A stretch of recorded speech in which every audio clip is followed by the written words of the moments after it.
Hermanos, es un hecho ya documentado que los cristianos del segundo siglo fueron perseguidos y fueron martirizados por el Imperio Romano. Y está también documentado que entre todos los cargos que se imponían a los cristianos para poder legalmente, entre comillas, prenderlos y matarlos, entre todos esos cargos esgrimidos contra ellos estaba también el cargo de canibalismo. Sí, ellos eran acusados de canibalismo y por eso eran prendidos, martirizados e incluso muertos. Para nosotros hoy en día puede sonar algo sorprendente. Sin embargo, era una realidad, hermanos, que se habían inventado toda clase de historias macabras sobre los cristianos y sobre las celebraciones y las prácticas de los cristianos. Y la acusación de canibalismo estaba basada, hermanos, en que ellos afirmaban haber comido la carne y haber bebido la sangre de su Salvador. Y que eso lo celebraban también en algunas de sus reuniones. Imaginen esto, al oír eso el Imperio Romano, entonces quedaban completamente atónitos y perplejos por estas cosas. Pero esto nos debe sugerir, hermanos, la clase de entendimiento que tenían los creyentes de esta época respecto a su Señor y a la manera en que se comía y se bebía la sangre del Señor.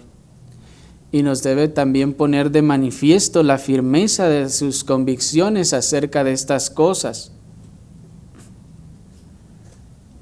Pero, ¿cuál es el entendimiento nuestro sobre este misterio? Pues el entendimiento de los creyentes del segundo siglo era tan evidente que ocasionó un malentendido tal que aún hasta por eso eran acusados. Pero nuestro entendimiento sobre estas cosas, sobre comer la carne del Señor y beber su sangre, ocasiona alguna impresión en los que nos rodean o los que nos oyen hablar de estas cosas, ¿o no?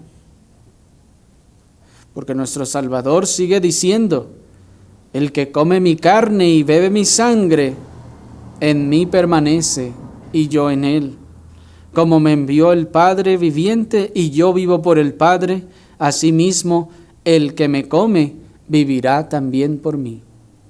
Acompáñenme nuevamente a Juan capítulo 6, el Evangelio de nuestro Señor Jesucristo según Juan capítulo 6, versículos 56 y 57, y en el marco de todos estos versículos que hemos estado viendo sobre Cristo como el pan de vida y que hemos estado viendo qué es comer la carne y qué es beber la sangre de nuestro Salvador, el día de hoy vamos a hacer una breve aplicación respecto a estas cosas y cómo convergen en su significado o su representación en la cena del Señor.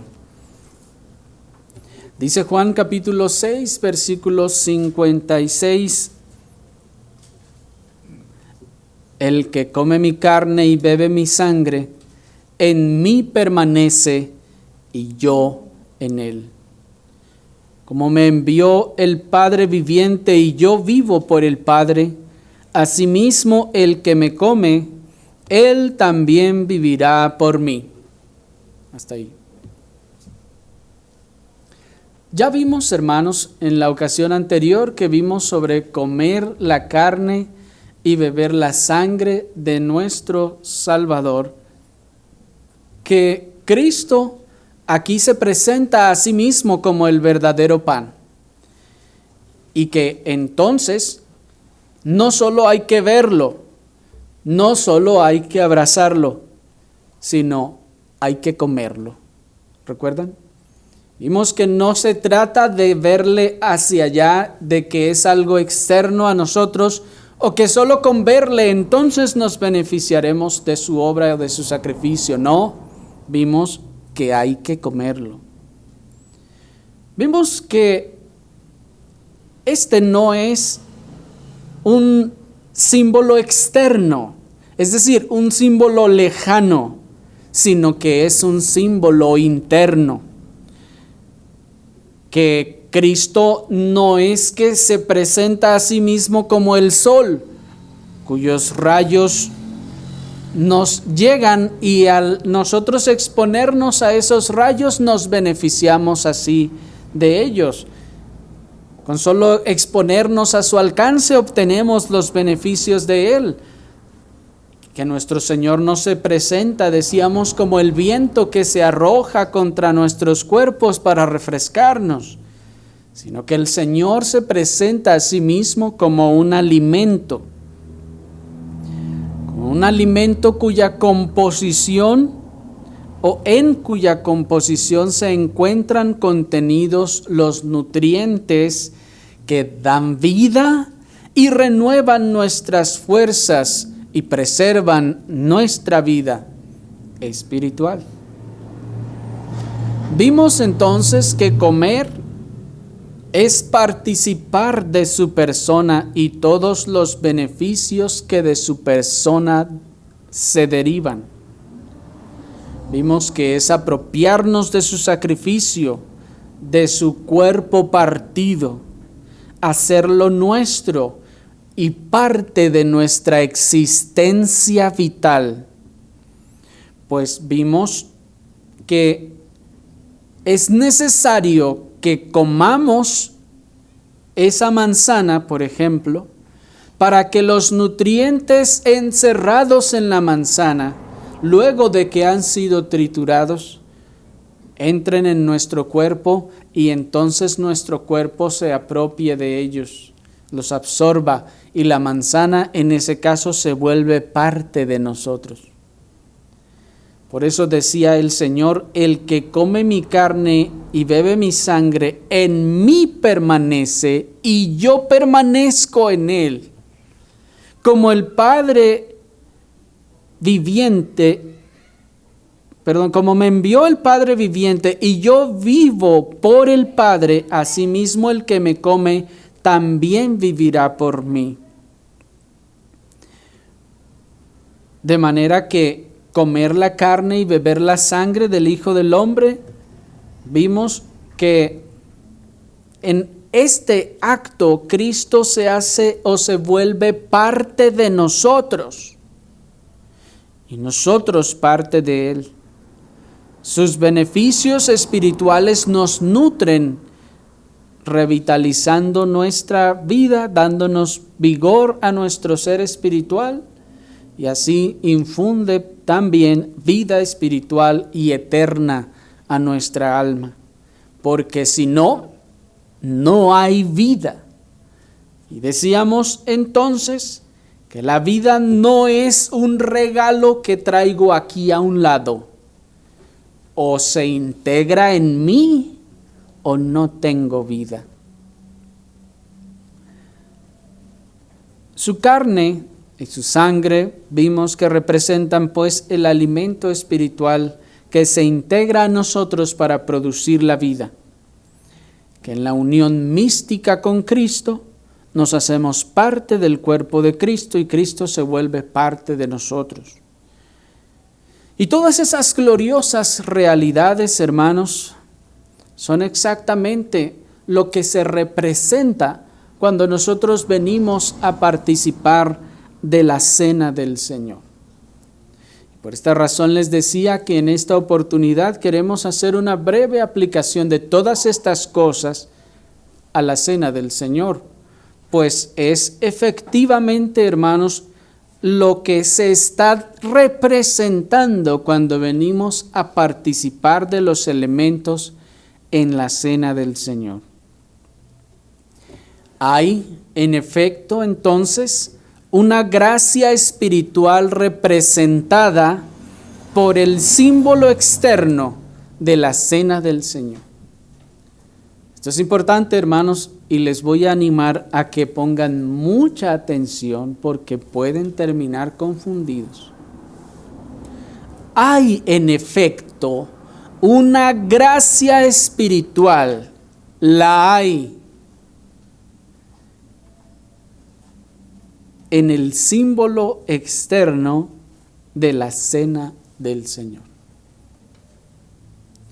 Lo primero que queremos aclarar para comenzar esto es que en ningún momento Juan capítulo 6 versículo 48 al 60, todos estos versículos que hemos estado viendo en estos últimos domingos, en ningún momento estamos diciendo que aquí nuestro Señor Jesucristo esté tratando de la cena del Señor. No.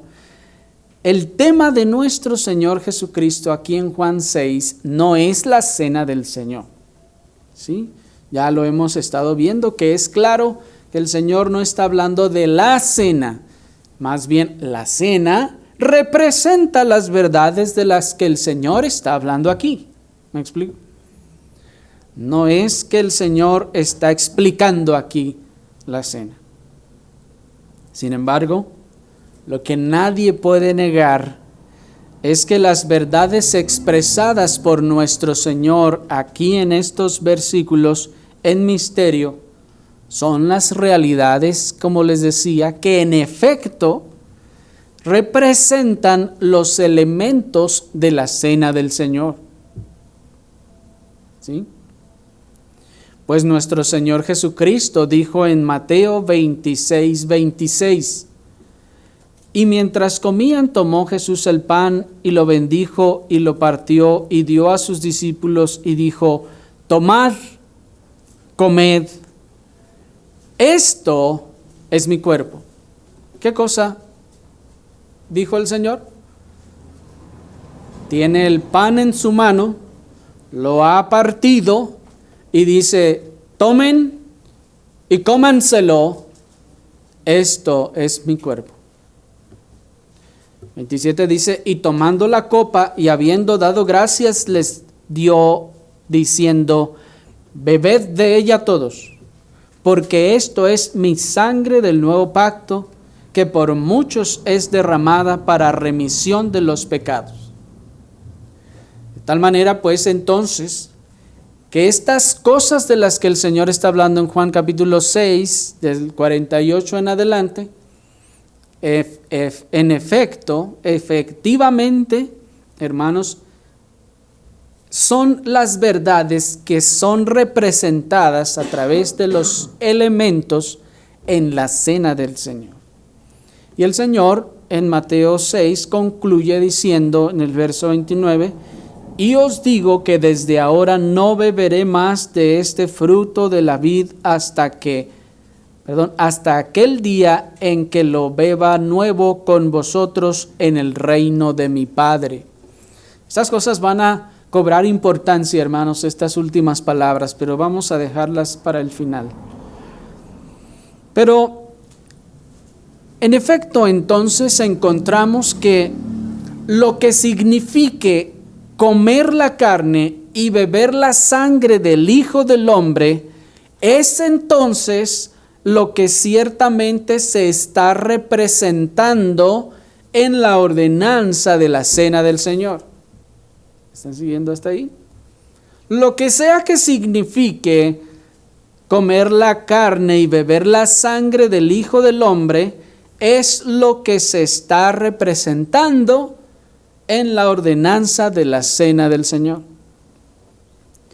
Pero ¿por qué es tan importante tener claro qué es lo que representa este misterio? ¿Y por qué no lo tomamos y ya? Bueno, en primer lugar es importante entender qué es lo que en realidad se está simbolizando y qué papel juegan los elementos y los símbolos en la gracia que se recibe, y si hay una gracia que se recibe, porque en primer lugar, desconocer el significado de estas cosas y lo que está ocurriendo, hermanos, desconocer las promesas que son dadas en la cena del Señor. Cuando se desconoce esto, entonces al desconocerlo, no se ejerce la fe para entonces beneficiarse de ello. Si yo no entiendo qué está pasando cuando vengo y participo de los elementos, si yo no entiendo qué promesas o gracias están envueltas en la participación de la cena del Señor, entonces yo no puedo beneficiarme de ellas. Porque ya vimos que la fe, para poder manifestarse, para poder expresarse, necesita una promesa. ¿Se acuerdan? Ya hemos visto que la fe está basada en la promesa. Si hay promesa, entonces la fe es efectiva. Si no hay promesa, lo que sea que se llame fe, entonces se convierte en algún tipo de superstición. ¿Me explico? Porque no hay una promesa de por medio, y si no hay promesa bíblica de por medio, yo puedo creerlo, pero si no hay promesa, no hay fundamento, entonces lo que yo crea ya no es fe, es una creencia. ¿Sí me explico? En segundo lugar, es importante conocer esto, hermanos, porque lo que ocurre en el acto de la cena del Señor y la manera en que ocurre en el uso del misterio, lo acreditan como medio de gracia eficaz o no lo acreditan como medio de gracia. Otra vez.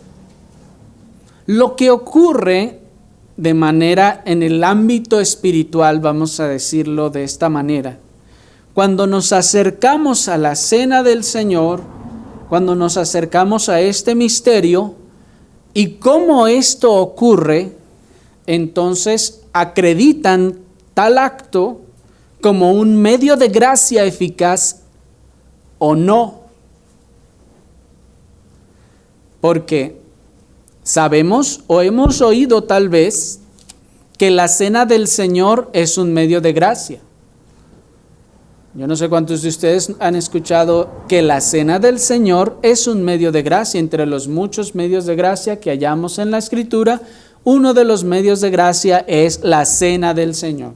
¿Qué es un medio de gracia? Bueno, en ese sentido es en una forma muy llana, tal vez después lo veamos con más detenimiento, es como un canal en el que el Señor derrama su gracia, comunica su gracia para que nos llegue a nosotros. Ahora, la cena del Señor entonces es un medio de gracia. Y si es un medio de gracia, ¿cómo es que me comunica a mí esa gracia? Y lo siguiente, ¿cuál gracia? ¿Me explico? En tercer lugar, es importante conocer estas cosas, hermanos, porque de no conocerlas, estaríamos tomando la cena del Señor indignamente al no discernir el cuerpo y la sangre del Señor. Este asunto fue y ha sido tan importante, hermanos, para la fe cristiana, que la manera y el efecto en que este misterio se cumplía causó la separación de los grandes reformadores como Lutero, Calvino y Zwinglio respecto a la manera y el efecto que tiene este misterio o este acto de la cena del Señor. Fue algo importante, hermanos, tan importante como para que estos reformadores tomaran rumbos diferentes a causa de esta situación. Estos tres reformadores, por ejemplo, tenían una convicción diferente acerca de la injerencia o la participación y el peso que los elementos de la cena del Señor tenían en el acto. ¿Sí me están siguiendo? Mucha atención porque aquí empezamos lo complicadito. Repito, estos tres reformadores tenían una convicción diferente respecto a la injerencia y el efecto, es decir, el peso que tenían los elementos de la cena del Señor en el creyente y en sí mismos. Eso es. En cuanto a esta injerencia, este peso o la participación de estos elementos en la cena del Señor, en la época de los reformadores, hubo pues varias posturas, pero entre las más sobresalientes hubo tres. La primera de ellas, en cuanto al peso y la injerencia de los elementos, es decir, cuando decimos peso nos referimos a la importancia, qué tan importante, valioso o hasta trascendente es el elemento, es decir, el pan y el vino. La primera postura es la postura conocida como la transubstanciación. Es una postura que todos ustedes ya creo que han escuchado.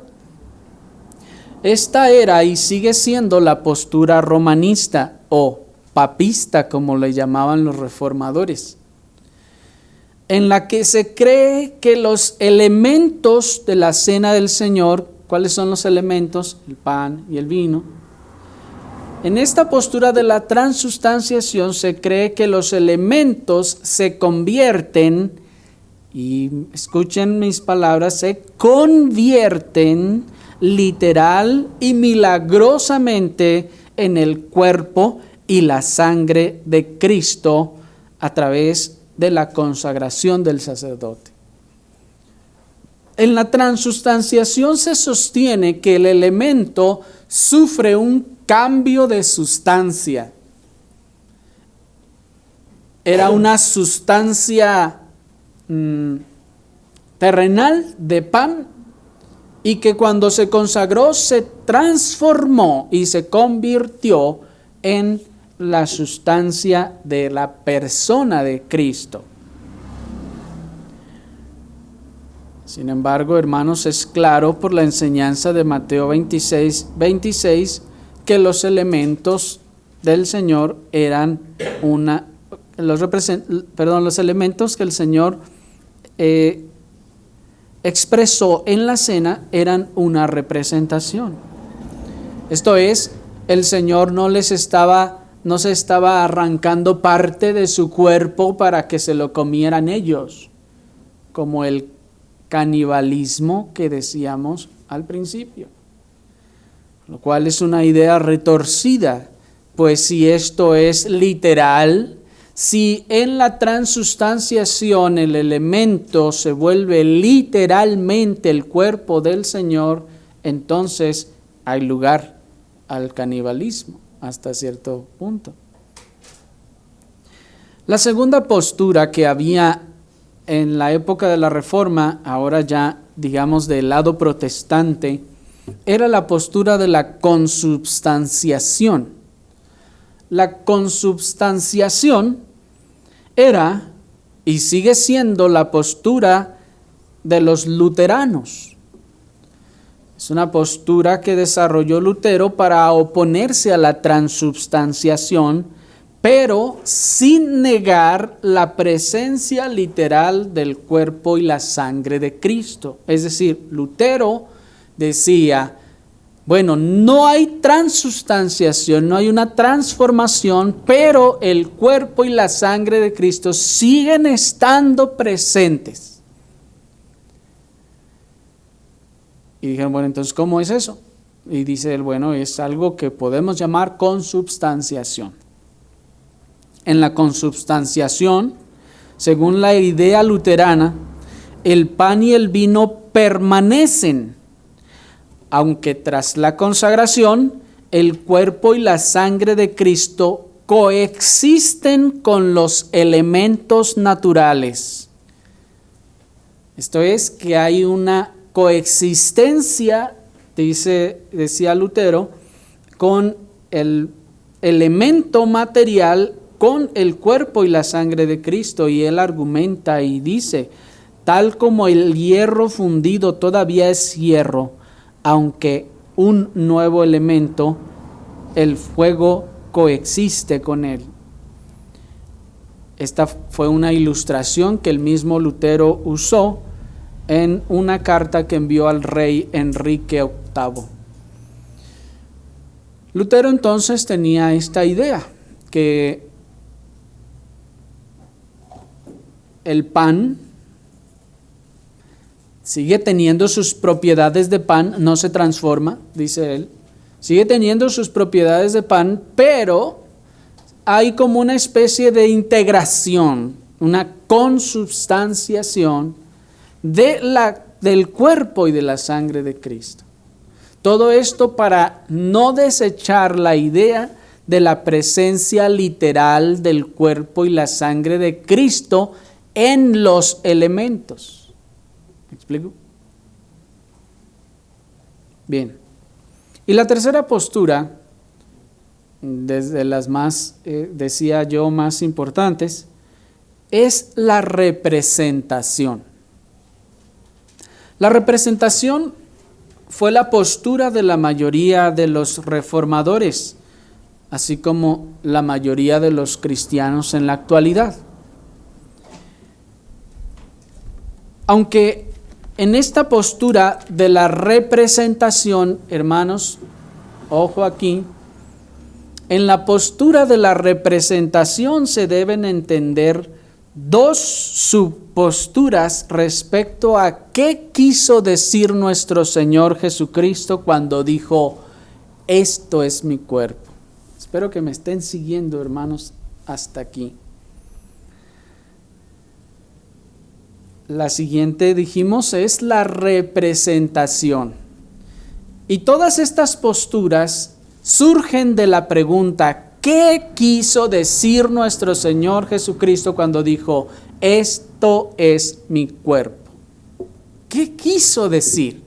¿Que es su cuerpo literal o que solo representa? Las dos posturas primeras que vimos sostienen que era literal. Esta tercera sostiene que es solo representativo, que el Señor está diciendo, esto representa mi cuerpo. Pero a pesar de que parece que ya vamos bien, aún hay o podemos observar o encontrar dos subposturas dentro de la representación. Una subpostura meramente simbólica. Esto es, mientras, como ya vimos, el luteranismo sostiene que cuando Cristo tomó el pan y dijo, esto es mi cuerpo, ellos dicen que quiere decir que el pan es realmente su cuerpo. Zwinglio, por ejemplo, por su parte, sostenía que Cristo quiso decir, este pan simboliza mi cuerpo. Y uno lo oye y dice, bueno, eso ya me parece más razonable y más bíblico, ¿no? Pero en la postura meramente simbólica, que es la que en este caso Zwinglio defendía, para él la cena del Señor, entonces, ya que esto es una representación, la cena del Señor era simplemente entonces una celebración puramente conmemorativa de la muerte del Señor y ya. Es decir, decía, sí, es que esto representa el cuerpo de Cristo. Y entonces, ¿por qué celebramos la cena del Señor? Bueno, pues nada más porque lo vamos a recordar. Pues ya Él dijo que hagamos esto en memoria del Señor. Y entonces la cena del Señor se convierte solo en un acto conmemorativo, en donde se recuerda la obra y el sacrificio del Señor.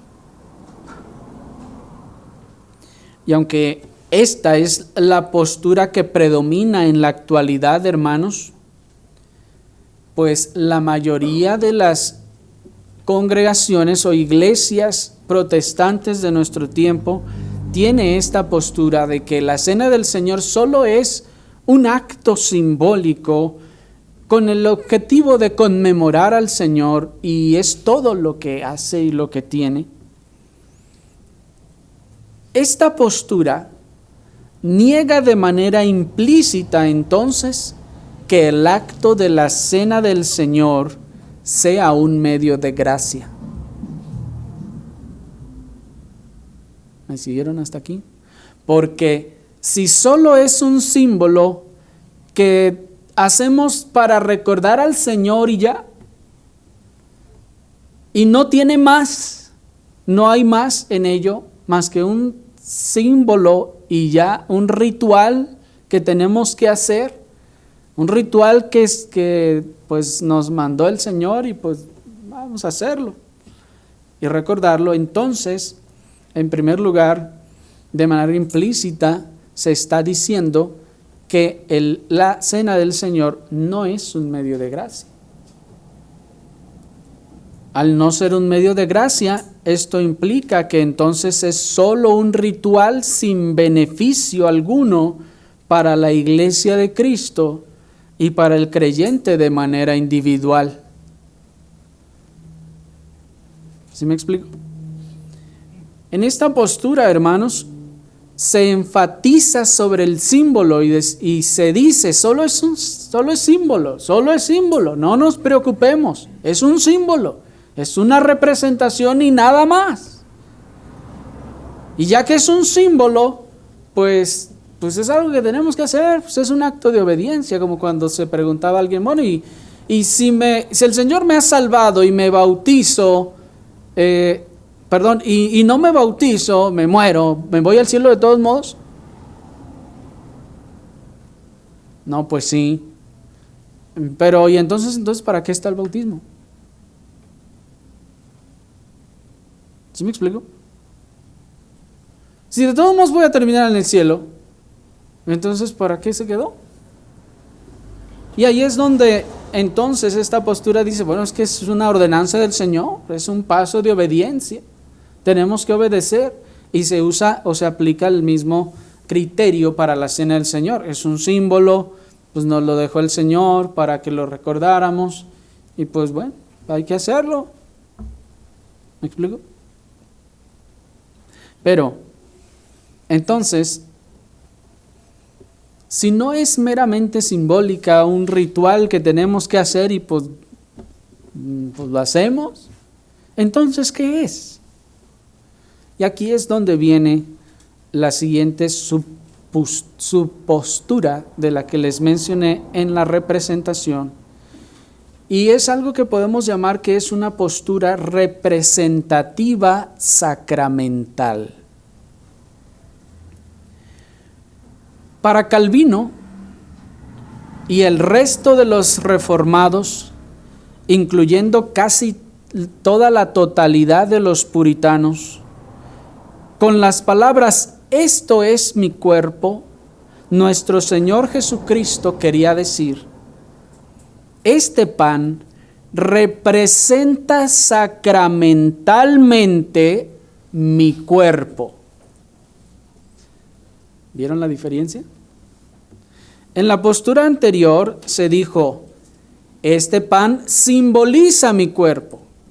En esta postura se dice, el pan representa sacramentalmente mi cuerpo.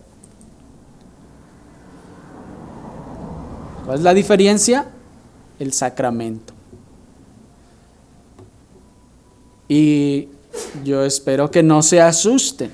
No se asusten con la palabra sacramento, hermanos, ya que como hemos visto y ya explicamos, la palabra sacramento es la palabra que se asignó en la versión Vulgata latina para la palabra griega mysterion, que significa, vimos, algo que está oculto, algo que no es, que permanece oculto hasta que es revelado, algo que subyace debajo de la superficie. ¿Se acuerdan que vimos que sacramento fue la palabra que quiso usar el traductor de la versión latina?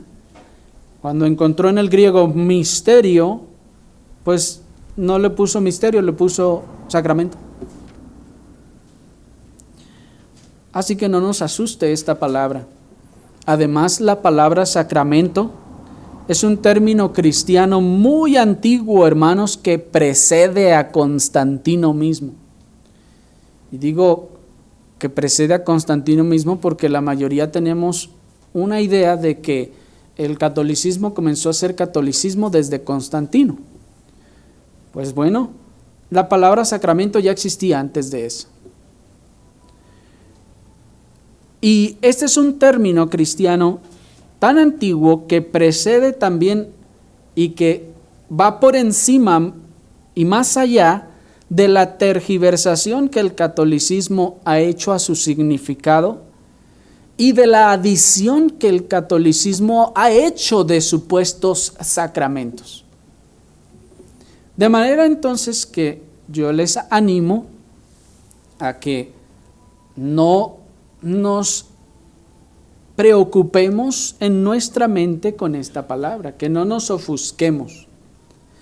Ya hemos hablado en otras oportunidades de la palabra sacramento y que es una palabra histórica cristiana y que la use el catolicismo, pues también usan la palabra cruz, también usan muchas otras palabras, hermanos, así que no debemos asustarnos por estas cosas. Pero vamos a ver lo que es el sacramento históricamente en la definición de los padres de la iglesia y de los reformadores, a diferencia de lo que el catolicismo cree. Para Agustín de Hipona, el sacramento es, cito, la forma visible de una gracia invisible. Esto es lo que dijo Agustín de Hipona. El sacramento es la forma visible de una gracia invisible. Y de allí, hermanos, entonces nos encontramos con que la postura simbólica es distinta. Es decir, porque en la otra postura que veíamos, eso solo es un símbolo. Y ya. Y no hay más, no hay nada entre yo y el símbolo y nada, ¿me explico? En cambio, en la postura reformada, y aún de los padres de la iglesia, miren a Agustín decir, el sacramento es la forma visible de una gracia invisible. ¿Qué nos está diciendo aquí? Que ya hay dos cosas. Una forma visible y una gracia invisible. De donde entonces ya podemos nosotros comenzar a inferir y derivar que entonces hay en efecto una gracia. ¿Me explico? Hay en efecto una gracia y no es un mero ritual al que nos acercamos sin más. ¿Me explico? Es una gracia que añadimos se recibe por la fe en el acto de obediencia. Los reformadores retuvieron la palabra sacramento como una palabra conveniente para expresar la idea general que tiene que ser dibujada a través de los ritos instituidos por el Señor. De tal manera que las iglesias reformadas y puritanas llamaron a la cena del Señor y al bautismo sacramentos. Pero si nos vamos con la definición de Agustín, no se asusten otra vez, sacramento, ¿qué dijimos? Forma visible de la gracia invisible. Nos dice el teólogo Luis Berkhoff, un sacramento es una ordenanza sagrada instituida por Cristo, en la cual, mediante signos visibles, se representa, sella y aplica a los creyentes la gracia de Dios en Cristo y los beneficios del pacto de gracia. Y los creyentes, a su vez, participando de ellos, expresan su fe y acercamiento a Dios. Lo voy a volver a leer, hermanos, para que por favor me escuchen, porque esta definición nos va a conducir al resto de lo que veremos. Un sacramento es una ordenanza sagrada instituida por Cristo, en la cual mediante los signos sensibles se representa, sella y aplica a los creyentes la gracia de Dios y los beneficios del pacto de la gracia, y los creyentes a su vez, participando de ellos, expresan su fe y acercamiento a Dios. Entonces, si ustedes ven, aquí hay una definición otra vez del signo externo y la gracia que se representa. Que este sacramento entonces es ese signo externo de la ordenanza instituida por Cristo, que es dada con el fin de representar, sellar y aplicar a los creyentes la gracia de Dios y los beneficios del pacto de gracia. Dice el Catecismo Mayor de Westminster en la pregunta 163. ¿Cuáles son los elementos que componen un sacramento? Los elementos que componen un sacramento son dos. Niños, atención, son dos. El uno es un signo externo y sensible que se usa conforme a la manera como Cristo lo señaló, y el otro es una gracia espiritual interna representada por el signo externo, según nos enseña Mateo capítulo 3 versículo 11 y Primera de Pedro capítulo 3 versículo 21. Entonces, si nos hemos dado cuenta de algo en todas estas definiciones, es que tenemos dos elementos: el signo y la gracia que es representada por el signo. ¿Sí me siguieron?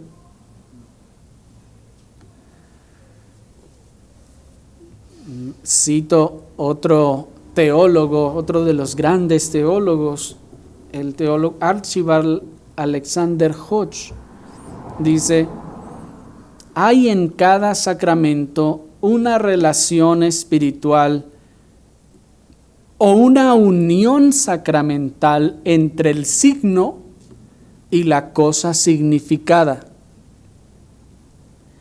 Esta unión sacramental entre el signo y la cosa significada entonces es A, simbólica y representativa. El primero simboliza lo que la otra representa, y B, instrumental, porque por ser señalado divinamente por el uso recto del signo, realmente se transfiere la gracia significada. ¿Qué quiere decir con todo esto?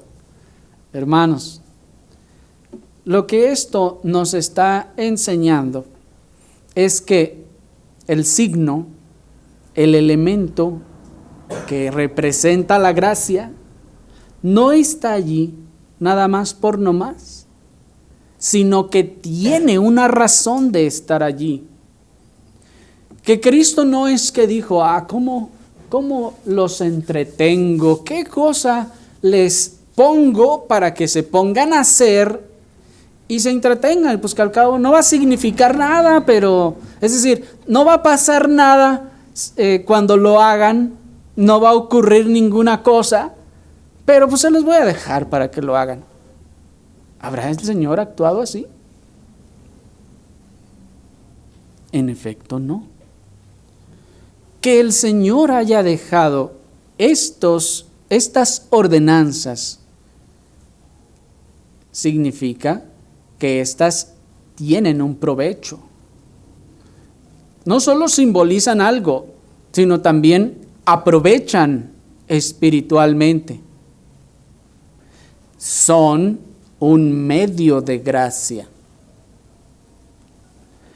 Porque al mirar entonces que hay dos elementos, el signo y la gracia que significa, entonces de esta manera, hermanos, la cena del Señor en verdad es un medio de gracia. Un medio de gracia por el cual se recibe la gracia significada de los beneficios del pacto a través de la fe. En otras palabras, cuando venimos a participar de la cena del Señor, venimos a recibir gracia. Venimos y estamos supuestos a devengar gracia en la participación de los signos. Pues el signo es la forma externa de la gracia interna. ¿Sí? De tal manera, pues, entonces, que la cena del Señor es un medio de gracia. Es un medio a través del cual nosotros podemos obtener y devengar gracia. Y aquí es tal vez imperativo que aclaremos que la gracia de la que aquí estamos hablando no es gracia salvadora. La gracia de la que estamos hablando, que se devenga de del signo, no es gracia salvadora, sino los beneficios del pacto que se representan en el símbolo. No, si ya vimos que comer la carne y beber la sangre del Hijo de Dios representa que Él se integra a nosotros espiritualmente y nos da vida, ¿se acuerdan? Si yo vengo y tomo la cena del Señor y Cristo no se ha integrado en mí, no se va a integrar porque como la cena del Señor. ¿Me explico? No es esa gracia salvadora, no. Yo debía haber sido salvo para venir y participar ahora de estas ordenanzas o el sacramento. La ordenanza o el sacramento no está dado para comunicar gracia salvadora, sino para comunicar los beneficios del pacto a los creyentes a través de la fe. Porque vimos que se requiere la fe. De tal manera entonces, que son los creyentes los que poseen la fe. Y el que no es creyente no posee la fe. De tal manera que si un creyente viniera y participara, entonces no puede beneficiarse porque no posee fe.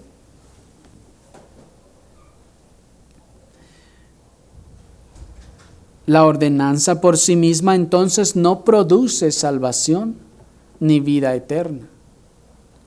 De otra manera, entonces pensaríamos que cuando alguien se bautiza, sigue la ordenanza, entonces obtiene gracia salvadora. No, no es gracia salvadora, sino los beneficios de la gracia o del pacto de gracia. Y es aquí donde nos diferenciamos de los presbiterianos en nuestro concepto de sacramento. Pues el presbiteriano piensa que sí, en efecto, hay gracia salvadora en el sacramento. Nosotros no vemos que eso sea así.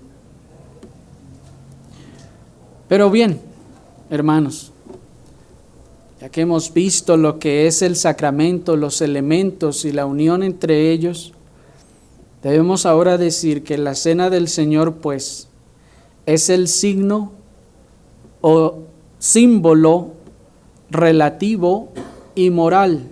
Es un signo o símbolo relativo y moral, de tal manera que cuando el sacramento o la ordenanza se recibe con fe, la gracia de Dios lo acompaña y el creyente la recibe. Al acercarnos a la cena del Señor, hay en efecto una gracia que nosotros por la fe recibimos cuando nos acercamos a ella. El signo externo, por tanto, se convierte en un medio empleado por el Espíritu Santo para la comunicación de la gracia al que participa en él con fe. ¿Sí me siguieron? Entonces, el símbolo es representativo, pero no es solo un símbolo y ya.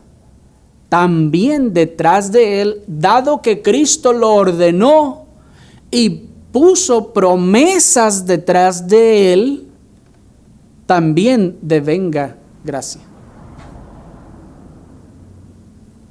¿Sí?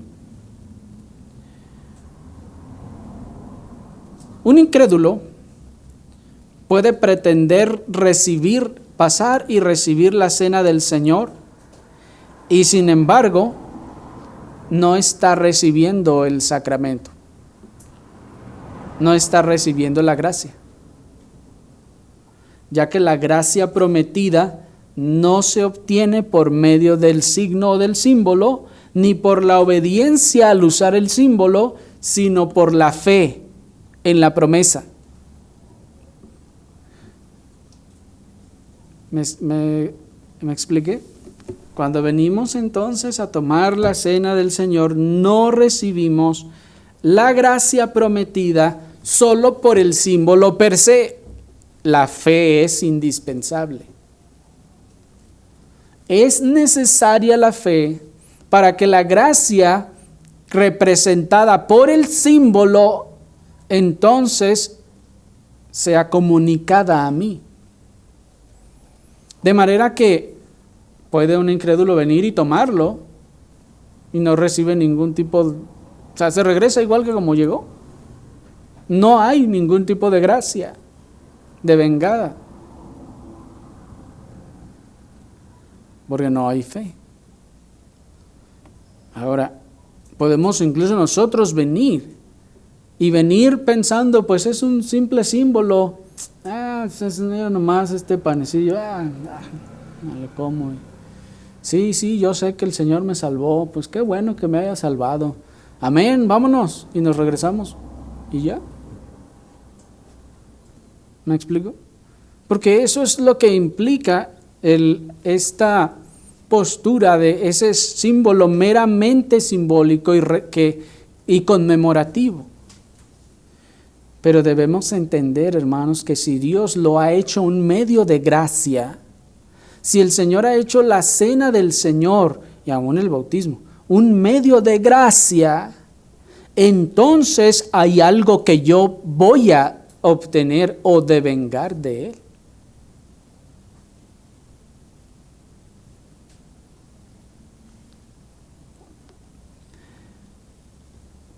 Así que hay una promesa detrás del signo al venir y participar con fe.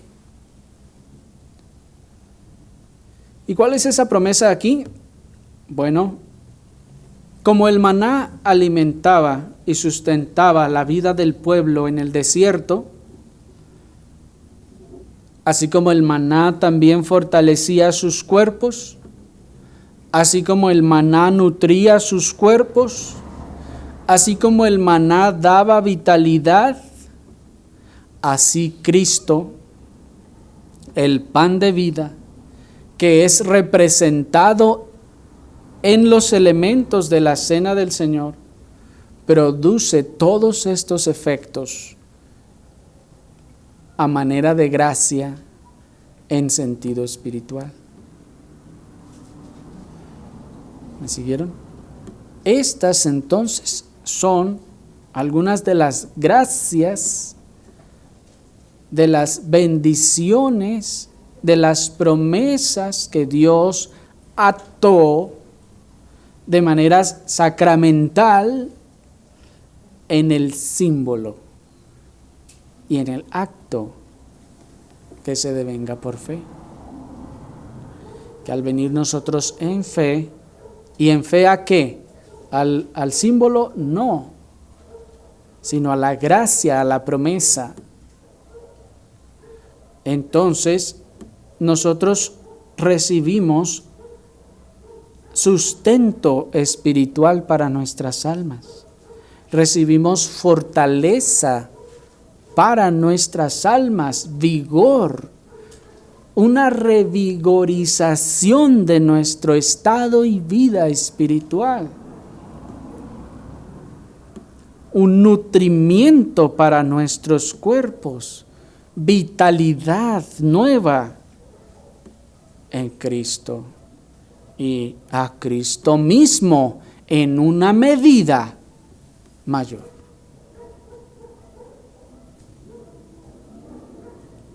En la participación de la cena del Señor, pues, hay en efecto una gracia especial sustentadora, fortalecedora y revitalizante que se devenga del acto por la fe al venir a participar. Y como a manera de reivindicación recibimos a Cristo, no como si estuviera lejos, sino uniéndose a nosotros para que seamos parte de Él y Él parte de nosotros. ¿Cómo es que esto sucede? Bueno, de la manera que ocurría con el árbol del conocimiento del bien y del mal. ¿Se acuerdan que ya vimos este aspecto? ¿Era que el fruto producía el conocimiento del bien y del mal? El fruto tenía los componentes vitamínicos y todo para traer el conocimiento del bien y el mal a ellos. No, el fruto no. Era el acto en sí mismo.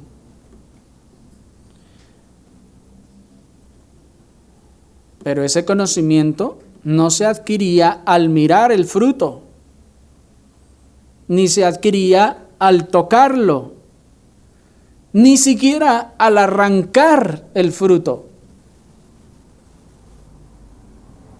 El conocimiento se adquiría en el acto de comerlo. Así pues, hermanos, en el sacramento los beneficios de los elementos no se reciben con solo mirarlos, sino que es necesario el acto en fe. Y una de las razones también por las que no se nos deja dicho ¿Cuál es el fruto de ese árbol del conocimiento del bien y del mal? Que muchos han dicho que era una manzana, que si era esto o lo otro. La razón por la que no se nos deja el nombre del símbolo es porque el signo en sí mismo solo es la representación de la gracia, en este caso de la sentencia que está detrás de él. El símbolo en sí mismo no es el protagonista ni el importante, sino es allí el testigo el medio a través del cual se ejerce el acto para la fe. La voluntad de venir y comer es entonces un fruto de la fe. Pero la fe, como vimos, requiere de una promesa para que no se convierta en misticismo o superstición. Pero aquí no son dadas pues las promesas en el signo o la representación, el símbolo del maná. Adicionalmente, como los símbolos de la ley ceremonial, hermanos, apuntaban a una realidad futura, la cena del Señor apunta también a realidades espirituales futuras que los creyentes disfrutarán en la eternidad. Así como el día de reposo y el bautismo apuntan a realidades futuras, así también la cena del Señor apunta a realidades futuras. Si participamos de su muerte, participaremos de su resurrección.